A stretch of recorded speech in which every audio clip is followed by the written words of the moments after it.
There we are. Good morning. Happy Tuesday, everybody. And welcome to another episode of Local Marana. A real quick shout out for everybody that tuned in yesterday on our special edition with the Marana Food Bank fundraiser. Okay. Thanks to everybody that donated. I think we came in roughly 1,000 in an hour, which is pretty cool, not to mention some volunteers.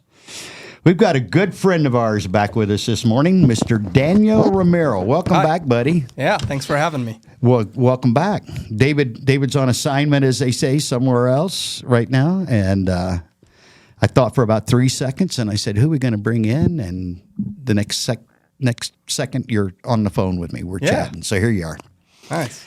Remind people who you are, Daniel. So my name is Daniel Barkley Romero, born and raised here in Tucson. I own Blueprint Home Services. We are a general contractor. Actually, we're licensed for general contracting, electrical, and plumbing.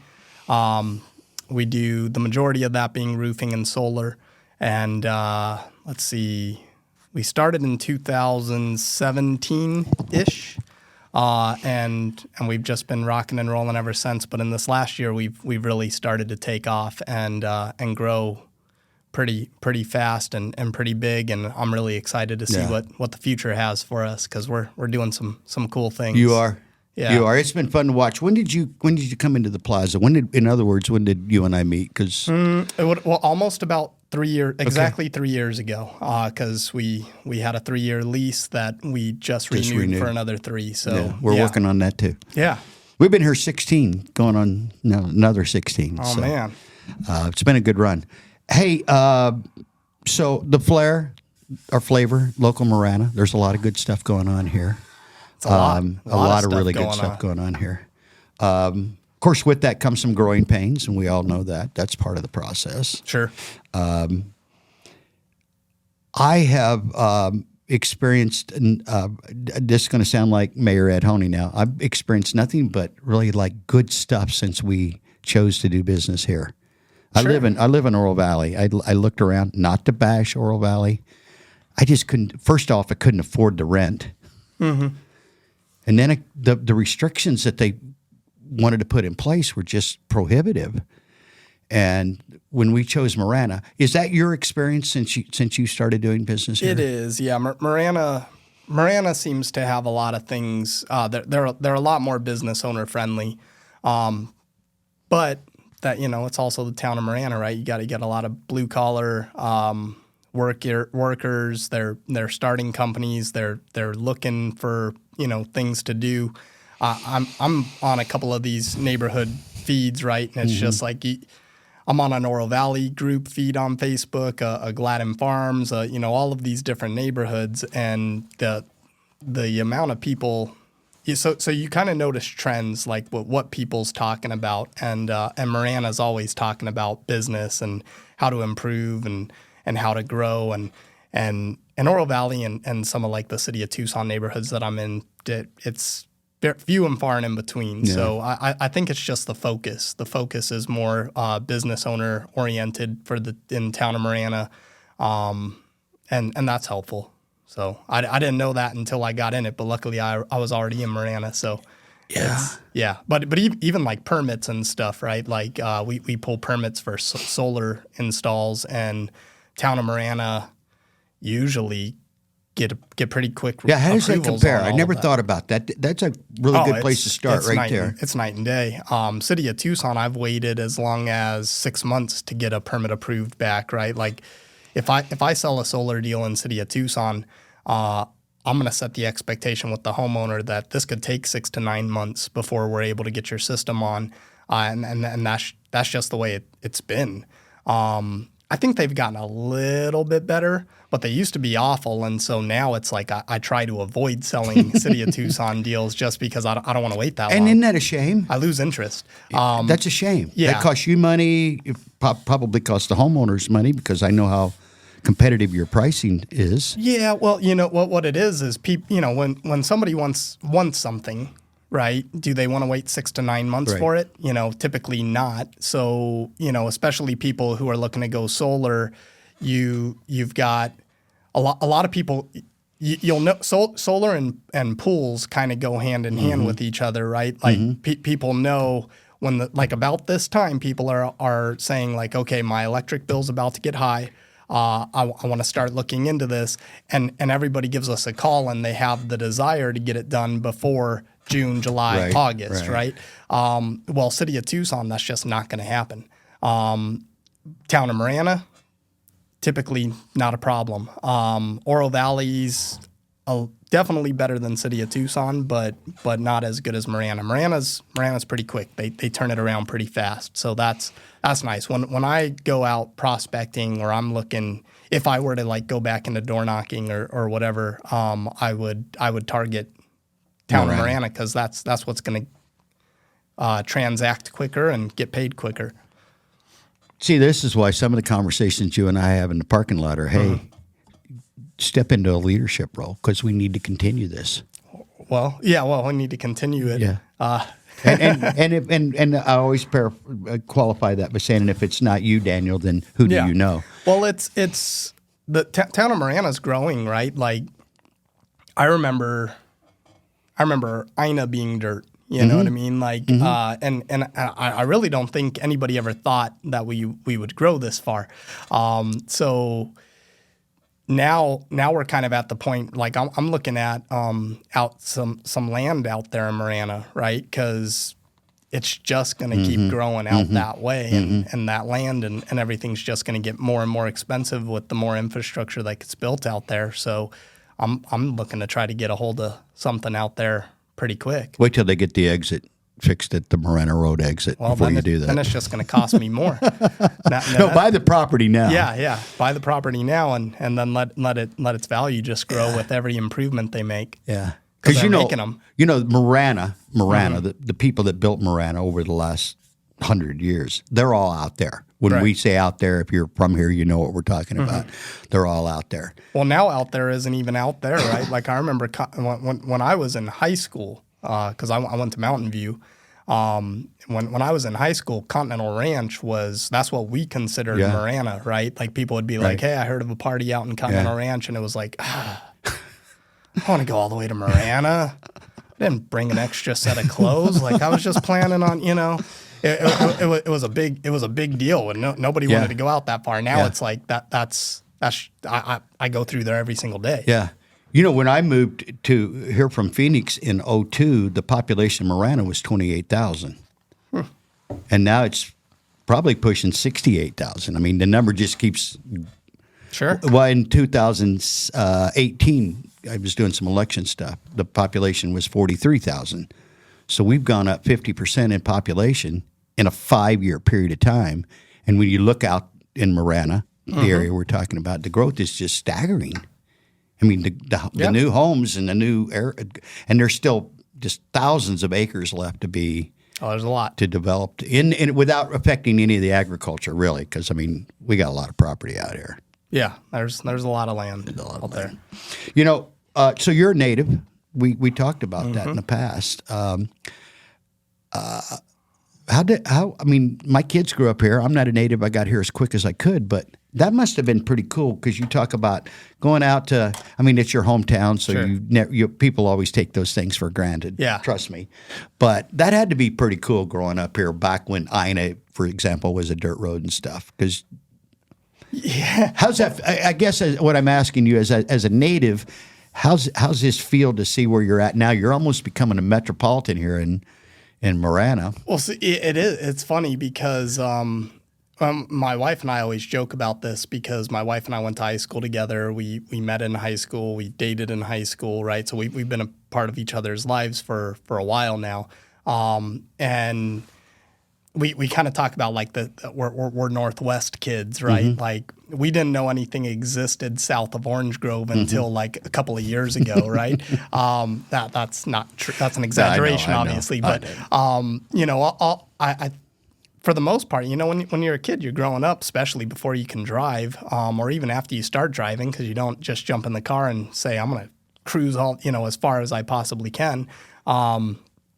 We pretty much just stayed over here, and our when we make our address out, we write Tucson, Arizona. Our addresses were never specific to Marana, so I don't think we ever really thought about the division, Right. the dividing lines between all of the different towns, Oro Valley, Marana, city of Tucson. But now we're starting to pay a little bit more attention to it because Well, and in that time frame, there were gaps Right. between each city. Now it's, as most large cities are, the infill.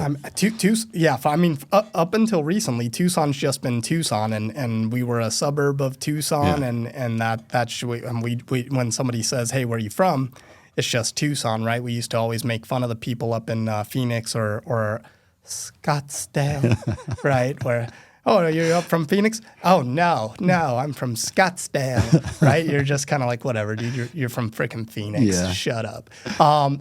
Like, Hey, it's the same thing with us good folks from Oro Valley. I live in Oro Valley. I drove down from Oro Valley. They'll tell us, and I'm like, I do that every day. Come on. You feel special. It's now it's starting to become a little bit more noticeable because a lot of it has to do with business, right?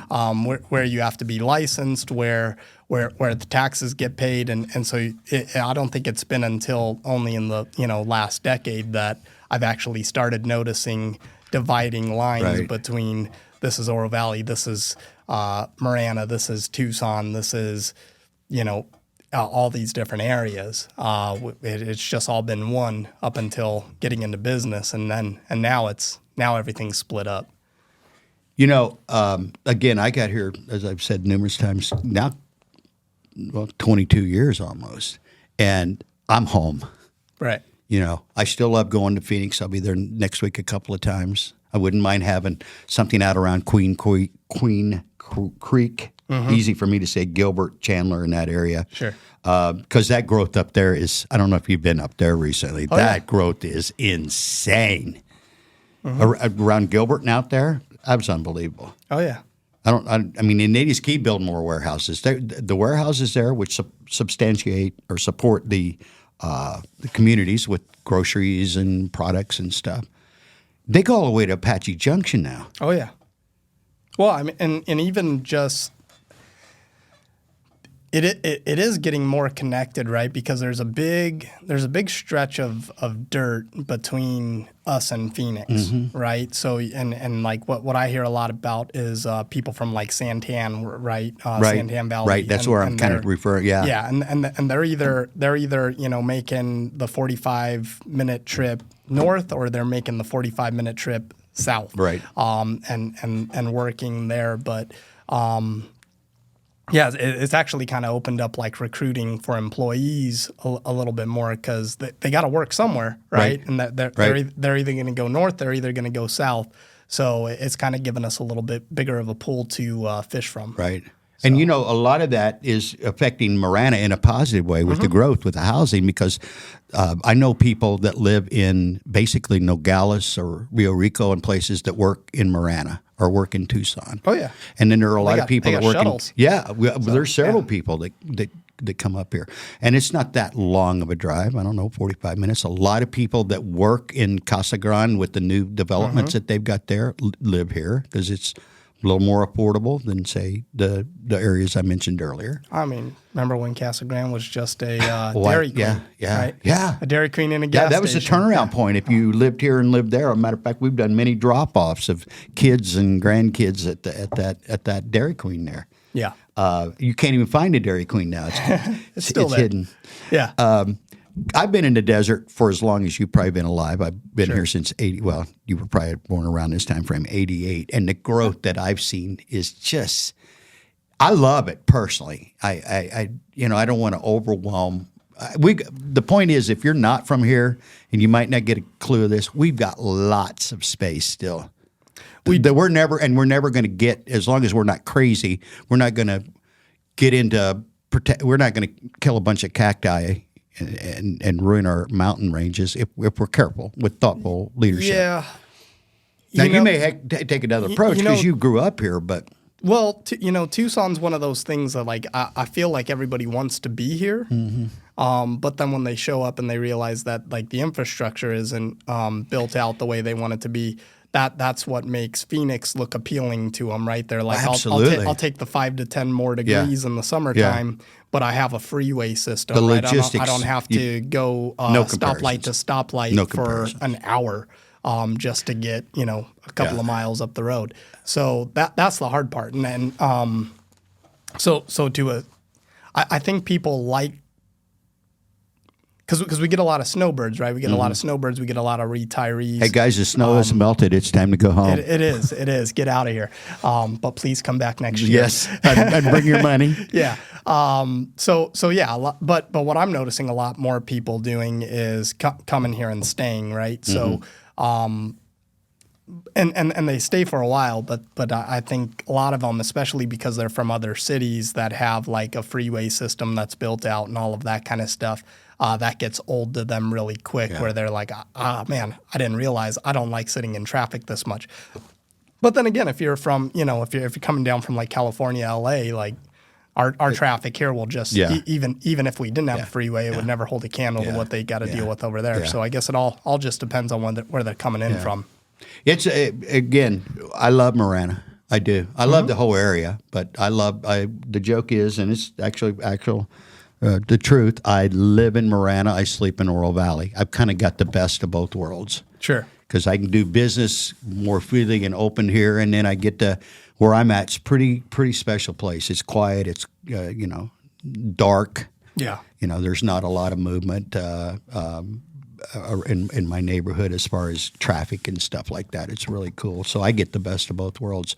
But again, local Marana, this is where, we've established our businesses. This is where we've established our relationships for the most part that we built. I've been in Marana. There are a lot of businesses in Marana, and I want to shout out a few. First, back to Dove Mountain Epoxy. Thank you yesterday, Steve and Abby. I don't know if I did it at the outset. I intended to, for sponsoring the podcast yesterday with the Marana Food Bank and your contributions and your volunteering of your time. But we've got like Dominic's, and got a lot of new restaurants coming in, but Dominic's in specific has been a big supporter of the local Marana program. We got Skinology, we've got a Blacktop Grill, of course, Copper Creek Cookies, Blueprint. Just on a side note, somebody else has a logo pretty close to yours that has a pool company, right? Probably. Did you notice that? Because I'm driving down the road the other day, and I'm like, Tammy, there goes one of Daniel's trucks. She goes, no, that's the pool company. Looks pretty close. Our trucks don't get noticed as much. I'm kind of in a funny spot right now with Blueprint, because I've always thought that like a service is a service, right? I don't get hung up on the trucks or the cool gadgetry. I like to go in and build a relationship. Right. And now that the team has grown, I'm starting to notice, and I'm not the only one in talking to customers or homeowners. What I've found is that we're probably going to be making some big pushes to get some actual nice trucks, get some decals and everything on them, so that people do see us kind of going up and down the road.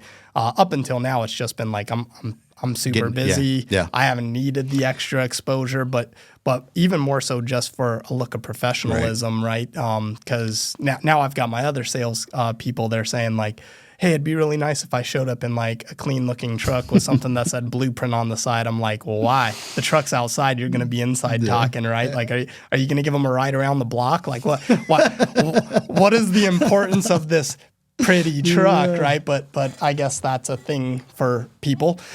So I'm going to be looking at probably bringing on a couple of new trucks and getting them fixed up. So soon you should see some. There may be some differential. Hey, real quick. Yeah, right now they're just white trucks going down the road. With a Blueprint on the side and a phone number. Some of them, if the magnets haven't fallen off. Note to any budding entrepreneur. Did you notice how Daniel has approached this? Rather than go out and buy a big fleet. Yeah. He got the business first. He built a reputation. He built relationships. That's a key word around here. We use it all the time. Matter of fact, to me, that's the most important ingredient in life, period. Yeah. Relationship with your maker and relationship with the people you do life with. If you've got those in check, life's probably going to be pretty good for you. Would you agree with that? Oh, absolutely. I mean, so that then talking about Marana, right? So how does this relate to town of Marana? The thing that I've always said is like, we call it Tucson, right? But in Tucson, there's always somebody dating somebody else's sister, right? So it's like everybody knows everybody. Isn't that crazy? A town this big. It's the biggest small city in the world, right? Or smallest big city in the world, whichever order you want to go. But I mean, yeah, like anyone you meet, just even out and about, right? You get their name, you plug them into Facebook, and you look, and it's like 20 mutual friends, 40 mutual friends. It's just everybody. If you just talk long enough with somebody, you'll find a connection somewhere, right? That's just how Tucson is. That's how it's always been. That's how it's going to continue to be. So you're either going to get one of two reputations, good or bad, right? You're either going to do right by somebody, and then everybody that person knows who also knows you is going to, hear that feedback. Good product. Yeah, or you're going to screw somebody over. Lousy product. Yeah, and you're so. When in high school, my first job was working at a auto shop right up the road here on Ina and Thornydale, and I was running the front office. I was, upselling air filters and all this other kind of whatever it was. I can see. Yeah, I mean, and the owner of the company at that time, he was just saying like, hey, look, we've got to. Somebody would come in with like a warranty thing or whatever, and we always just took care of it. It's like, just take care of it, whether we're in the right or we're in the wrong. Just take care of it, right? And it was like. I remember one time somebody bringing their car in. We had just worked on it. Something else failed. It was something small and silly, but completely unrelated to the repair that they had done. But of course, since we had touched it, a couple of days ago, they were convinced it was us. And, it took less than 10 minutes to fix and just kind of sent them on their way and, have a good day type of thing. And it was like, well, why did we do that? And, it's like the customer isn't always right. Like I'm not a believer of that. We'll come back to that. Yeah, we talk about that. We could have spent the whole time on that, but and he explained to me, he was just, hey, look, like we're not a big Jack Furrier's, Brake Max, Brake Masters. We're a smaller shop, and we need that customer to continue to come back all the time, right? And we also need that customer to tell 5 of their friends how great we are that we just took care of it. And so that's something that I feel like I've kind of adopted where, if it doesn't take a lot to just make somebody happy and add a little bit more on top, like make them feel special, right? Because people talk they are. Here. Yeah, people talk here.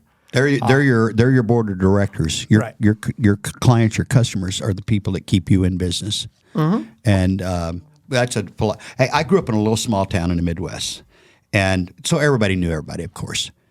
I lived in Phoenix. I lived in Chicago. Never felt that in either one of those places. I loved both of those places for different reasons. But when I moved here, a good friend of mine said to me at the time that lived here and grew up here, he said, like, Clint, everybody knows everybody here. And I remember thinking it back in my head, well, what's he really? Rick Peralt, you know what I'm talking about. He said that, and I'm like, well, what does he mean? There's a million people here. And I'm like, I'm going to do that anyway because I come from a small town. Sure. You wave at everybody when you drive down the street, which kind of gets you some looks in Phoenix when you're waving at people driving down the street, but that's okay. And it didn't take long to realize that everybody does know everybody in Oro Valley, Marana, Tucson, which is part of the charm. I think that's part of what makes us a special community is we do know each other and we do care about each other. And a lot of the people in Marana that have been here forever that come from large families, they're one big family. Right. I mean, there are literally hundreds of people in some of these families. When you check the family tree, you were getting ready to say something else, and then I want to come back to no. I heard it. Hey, I want to again back to you, budding entrepreneurs, business owners, the people that are just getting started. What Daniel said a minute ago, I echo 100%. He said something to the effect of the customer is not.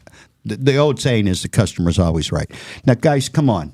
We know that's garbage almost just by saying that. Right. Well, customers like to feel that way, right? But let's and for some reason, I always I tend to gravitate towards the trades that the majority of people don't understand, right? Like auto mechanics, right? I did that for 10 years. Most people don't know the first thing about how their car works. They just know that they use it to get to where they're going, right? I'm that guy. Yeah. So you can feel like maybe something happened but the God's honest truth is you just don't know, right? Because you don't know how the engine works. You don't know how all of so to come in and demand that you're right because you're the customer, but you don't know the first thing about how a car engine works, and when your car has issues, to be able to say that, that this should have never happened. You just don't know. Right. So you can't be right about something you don't know. You can maybe have a lucky guess, but those are going to be few and far and in between. So, but what I think really matters more so than anything is your response to it. Okay. Exactly. So construction, I found this out. Luckily, or not luckily, but by design, and fortunately, we don't have a lot of warranty work. Every once in a while, we've got something we've got to go back and fix and take care of, and that's whatever. But what I found where people really end up hating you is when they have a problem after you've done work on their property, they reach out to you, and all of a sudden they can't reach you, right? If you avoid people, if you don't respond back to them, if you don't at least go out and take a look, explain to them what happened. But most of the time, as long as you're responsive, you get out there, you check what's going on, and you can communicate to them, what's happening. They'll typically, and even if it is your mess up, you just take care of it. You fix it, right? Probably 7 years ago, I had this lady. We just installed solar on her house, and the next rain, she had a leak, right? This was back in the Solar City days. But she had a leak, and she had just had brand new carpet put down in this room. No. And of course, that's where the leak was. Yeah. And the water came through, and it stained her brand new carpet, and it was a whole thing, right? Well, we got out there fast. We got the leak fixed. We got her carpet cleaned for her. We resolved the issue within 48 hours, no problem, right? And she ended up being she probably is still the record holder for most referrals sent to me. See? Just because it's like people just want to know that if there's a problem, you'll be there. Right. They want to know that if there's a problem, you're not going to just skip town on them and leave them holding the bag, clueless of what to do. So as long as you just take care of people and you do the right thing, it's almost what's cool about Tucson is it's very hard. I'll dedicate this more to like service industries. It's really hard to have an unsuccessful service industry here in Tucson because we've got so many people that need the services. Right. And as long as you do good, like we've been in business now for 7-8 years. We haven't done any marketing. We don't have any wraps on our trucks, right? It's just the first year. Yeah. I went out and knocked on doors knocked on doors and sold some jobs and did some jobs and the growth ever since then is every year we're just adding more customers to that pool of referring customers to refer us more, and every year we get bigger and bigger and bigger. Yeah. Now it might have been the slower way to go about it. I didn't bring on investors to get the whole fleet of trucks and the marketing and all of this kind of stuff. But I still own 100% of the company, so that's cool. Hey, you know what? That's what we've done. Yeah, we've done it with the various business we have. Now I have partners, you know, in some of this stuff, but no investors and no debt. So that gives you a lot of flexibility when you want to move. One more thing, and then I'm going to have Scott chime in here because we got another local guy right here pushing all the buttons. So that's just your warning there, Scott, that we're going to bring you in here in a second. He's pushing buttons and making all this stuff happen back there. And but back to the customer's always right. What I discovered early on was everything you just said was they're not always right. First off, I don't even know who coined that statement, but they were way off. But here's what is the reality. The customer may not always be right, but they do have the money and they have the need. And it's our responsibility to find out what that need is. Sure. And if it's, can we accommodate them? Because there's been many times that people would ask, especially in our catering business, can you do this? Can you do that? No, we don't do candy apples. Right. We do cookies, we do cinnamon rolls, we do some of that other stuff, but we don't do cookies. I think we're warming up for a little break here. What do we got coming? That's what it sounds like. We got a commercial.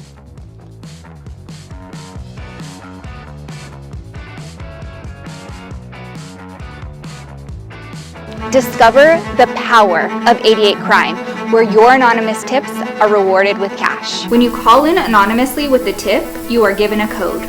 With the code and a password, you can walk into a bank and redeem your reward anonymously. If your anonymous tip results in a felony arrest, you can claim up to $2,500 cash reward. Let's stop the silence on crime and strive for a safer community. For more information, please visit 88crime.org or call 88crime. Copper Creek Cookies, Copper Creek Cookies, CopperCreekCookies.net. We can print anything on our soft vanilla logo cookies. We deliver them and other sweet treats locally. We are located at 4249 West Ina Road, Suite 21. Call us 520-300-1131. We bake smiles. Copper Creek Cookies, Copper Creek Cookies, CopperCreekCookies.net. Are you looking to establish a powerful online presence for your brand? Look no further than Live the Dream Media. Our team of experts possess the capabilities and skills necessary to make it happen. From creating compelling content to analyzing data and making strategic decisions, we've got it covered. Don't let a lack of social media know-how hold you back. Visit ltdmedia.net for more information. There he is. Welcome back, everybody. There he is. You know, I am pushing a lot of buttons back here, and I had to hit a toggle switch, and that's why you didn't hear Jessica's voice for the very first part of the 88 Crime commercial. So we'll make sure that we give both her an apology and 88 Crime all their money back. And maybe we'll report a crime or two just to be able to set them up for success. Welcome back to the show. I would like to, to kind of recap, we've been talking about growing business the right way locally. And that's really refreshing to hear. One of the things that I've always had a philosophy in that I share with you guys is, I'll use golf as an example. I didn't want to be the guy that had all the nice clubs, nice gear, heavily invested in it, that also sucked at golf. I wanted to build it the right way. So just give me a few sticks and let me whack the ball until I can figure out how to do it well and do it consistently, just like you guys are talking about with building the business slow and scalable and getting the relationships in place the right way, and then do some investing if that means now you get the blueprint wraps with the trucks on it. And so I think that's pretty cool. I appreciate your perspective on that. Yeah, and to the customers always, right? Like what ends up happening, I feel like, is just like your own person, your business ends up establishing its own moral philosophies, right? And not every customer is the right fit for you, right? Now, they're the ones with the money, right? But luckily for me, Tucson is full of terrible roofs, and it is very low on the amount of roofers that are out there doing them. Like there's plenty. Well, we got 300,000 rooftops. Yeah. So a couple of customers a year that typically I end up choosing not to work with, just because I can just feel like that them and I are not going to clash, right? Then it's like, cool, just let them be somebody else's headache. Or maybe there's another roofer out there whose personality is more in line with that person, and maybe these things will, we had a job just last week. We ended up doing it. Everything's good, but we had the customer. The customer was cool the whole time right up until we got him on the schedule. and then and we started going over the plan. Hey, look, we're going to load the roof from over here.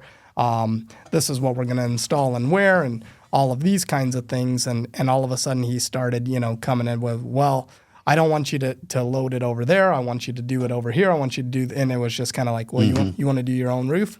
It's like, I'm telling you the safest, most efficient way for us to do this, which is what has been priced out to you and been working for a long time. Yeah. Now, if you want me to airdrop your material using a helicopter, that's exaggerating, but if you want all of this and that, then that's just not what we're going to do. So we kind of need to be on the same page with each other. And you've got some customers, they try to run the whole project right from the gate to where it's like, well, if you know all this so well, why don't you do your own roof, right? And the answer is they just have the information that they think they know from reading online. Some of it may even be correct, but you got to kind of decide who you want to work with and who you don't, because that'll preserve your sanity. And knowledge by itself is kind of worthless. I always use, if it's not applied, it's you just know it. Yeah. That's great. One of my favorite stories, and I'm going to be real brief here, and this is echoing what Scott said about and what we're talking about today, slow and scalable. One of my favorite business stories is 3M. I have a personal attachment with that because my stepfather and all that, working with him and stuff. So, but 3M. First off, do you know what 3M stands for? No. I won't give it away right now, but if anybody knows what 3M, of course, if you're sitting at home, you could Google this. I'll give it to you now. 3M stands for Minnesota Manufacturing and Mining Company. Okay. And they started out basically making sandpaper. Sure. They had a quarry there where they dug out the grain that they made sandpaper with. 3M, as we know it today, is classified as a conglomerate. There's no really way to pigeonhole what they do because they're unique. Yeah. I think there were only on the stock market there are only 14 or 15 conglomerates. You don't even know how to classify them. Sure. And all their stuff is new. They innovate constantly. 2/3 of their sales are new over the last 5 years. It took them 20 years to actually become a bona fide company. Right. And so my point being is when you're starting out in business, this is a little primer for business owners or entrepreneurs. When you start out, at least it was for me, and I'm betting it was for you. When you start out, you really don't know what you're doing. You kind of have a clue that you're going to be able to do roofing, or you can make a cookie, or you can do some media stuff. But you really don't know until you start getting your reps. So in the beginning, I think we all fall guilty or partake in this, or whatever the word you want to use, but we'll kind of take anything. They're showing an interest in me. They need a roof, or they need whatever the case may be. So we'll do things that maybe we shouldn't because of ignorance on our own part. Is that fair enough to say? Yeah, absolutely. Then after you do it a handful of times and maybe that thing that you shouldn't have done in the first place, or maybe something you learned from it, you'll realize you're starting to get the feedback from that potential client that, I think I've already been here before, and it worked like this. I can navigate through this, or maybe I should just set this one out. And I've said this numerous times, especially to my wife. Let someone else have, like you said, let someone else have this headache. Let someone else lose money at this if that's what they choose to do, because they're probably going to. Yeah. And let someone else take that hassle. I don't need it. I've got 3 other people, like you say. Sure. 1 or 2 or 3 of some of our people have been with us for the whole 19 years. Right. And have referred people countless times. And like you, we've done a little bit of advertising over the 19 years, but not much. Our product is our advertising. Everything we do has a label on it. Oh my gosh, where'd you get this? People call us, they say, we saved your label off your cookie because we knew we had a birthday party coming up in 6 months. We were going to use you. Sure. That's pretty cool. So we let our product and our service, same with the media company. Never made a phone call. We do some digital marketing because that's what we do. But we've never made a phone call. We've made very few sales calls. People come to us. They're like, hey, what are you doing over there?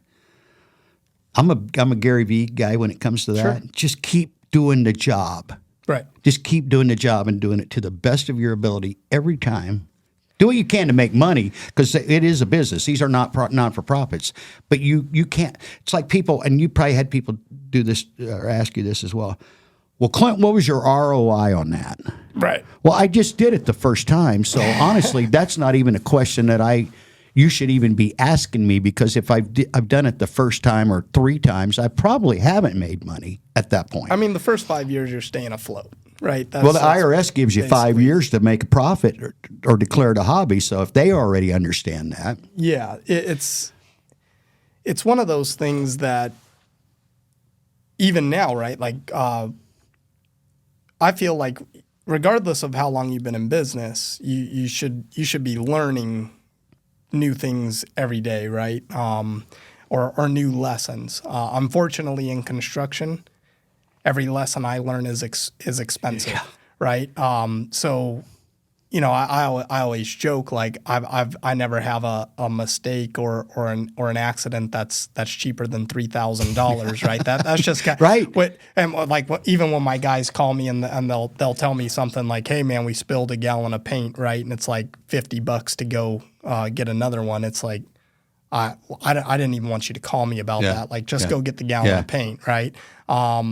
Because bigger things are going to happen and it just is what it is. But if you don't learn, right? So like last year, for example, one of the neighborhoods out in Marana just got blasted. One of those mini tornadoes. Remember when it ruined the high school? Yeah, was that the one you're talking about? Oh yeah. And ask David about that. He was out there locked in a gym. So there's a neighborhood out there, Tierra Linda, that just got. They're right across from the high school, and not even exaggerating, every single house in that neighborhood got hit, right?